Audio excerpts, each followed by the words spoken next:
Good afternoon, everyone. I am Shalin Shatoka. And I am Isaiah Tampus. We are BSIT students from Lapu-Lapu City College. So today, let's talk about abortion, which is a procedure that ends pregnancy. May 1, 2021, Saturday, at exactly 3 p.m. We are here gathered at Barangay Cabulaw, Lapu-Lapu City to interview Pastor Alex Ismoso, 65 years old. He has been serving the Lord with joy for over 46 years.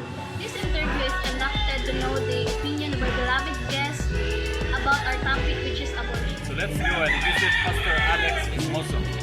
So may hapon niyo, Pastor. Para nimo, do you think abortion is a sin? Well, there are two perspectives on that question. The religious group considered it as a sin. But in the outside or in the government side, if that is the answers of both responsibility, move into that kind of practice. So, me as a religious, both is sin for us. Next. Do you consider abortion as a murder? Well, as I said, a murder, if you consider a murder, is taking a life, taking a life from a person. But since, in psychologically speaking, okay, sometimes, the fetus, in the religious aspect, they consider that is murdering. Yeah. Do you believe that abortion is wrong no matter the circumstance? Well, in my personal view, it's wrong. Yeah, because that is not the answer. When two people, man and woman, got into the illicit, activity, and then it become a life within, and then they try to get rid of it because they are not ready. Well, for them, it's the answer, but in the conscience of man, because there is already life going on and it was stopped because the fetus has nothing to control with the desires of those. But for those people who are afraid of God, so sometimes they're opted to escape from that because they know that it's not good. Do you know that women can die from effects of abortion? Yeah, possibly because the abortion, they use some materials or equipments that can cause, because it's insertions of the thing that they use, and then there are things that some are not, and then when the fighting spirit of a woman, she can survive. But for those who are, they are very weak, then possibly it will cause damages to a woman. Do you believe that abortion becomes another type of contraception and casual sex? No, I don't believe it, because the extramarital outside of marriage, sometimes it will cause, the result of sin.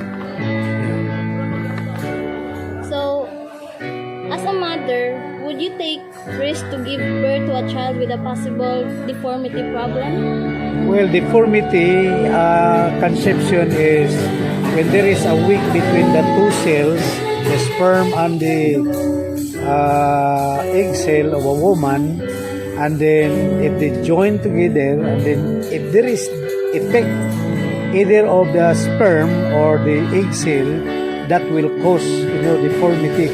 but I don't believe that because of the sin of the parents that will cause on that, because deformity is created at the beginning.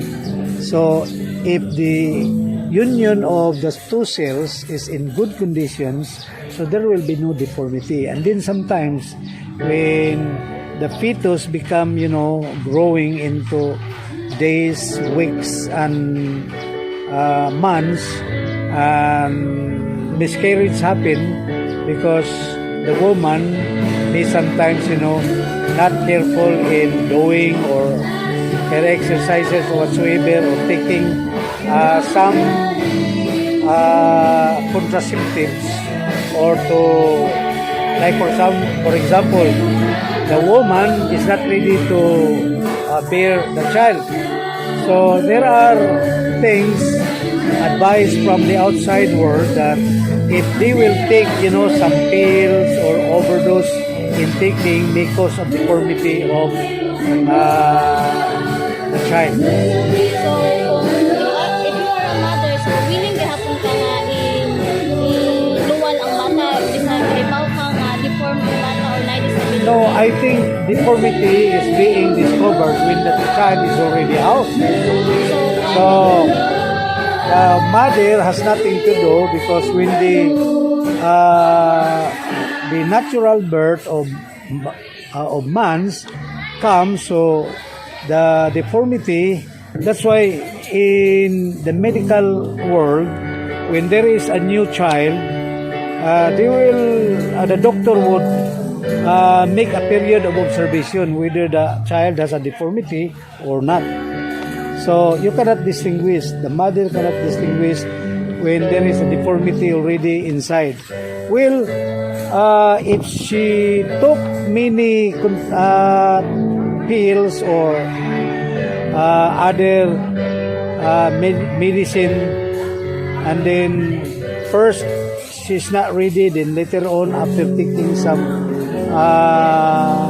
solutions, then she might be having, in her conception that, well, I think I have to give this birth because I know if those medicines that I took just to get rid of the child, it will cause, and then the mother cannot control. Yeah. So next question, Pastor. Do you think that abortion is legal if the life of the mother is at risk? Not, again? Now, do you think abortion is legal though if the life of the mother is at risk? Abortion is there are countries that accept that abortion is to be legal, and there are countries also who are extremely against of abortion. Well, if the mother has, her life is not strong, very weak, well, as I say that she cannot control in giving birth yet, because that is the natural, the cycle of a child to get out from the womb. So, do you believe that the unborn child is alive from the moment of conception and has the right to live? What is the first? Do you believe that the unborn child is alive from the moment of conception and has the right to live? Yeah, of course. That is a very privilege of a life. Yeah. Last question, Pastor. What is your personal opinion about abortion? Well, for me as a pastor, I belong to the church, religious organization. We did not advise our people to engage in that decision. Of course, as a pastor, I have a privilege to inform them. That's why in the church, we always consider and advise our young people for not engaging into that activity before marriage. Why? Because it will cause deterioration of the plan and the future, and then it should be both are ready. So for me, personally, abortion is, I'm not regarding it as a good solution. Personally also, it is exercise in the church that it's sin. Okay, you're welcome. Thank you, Pastor. Sige. For the time, Pastor.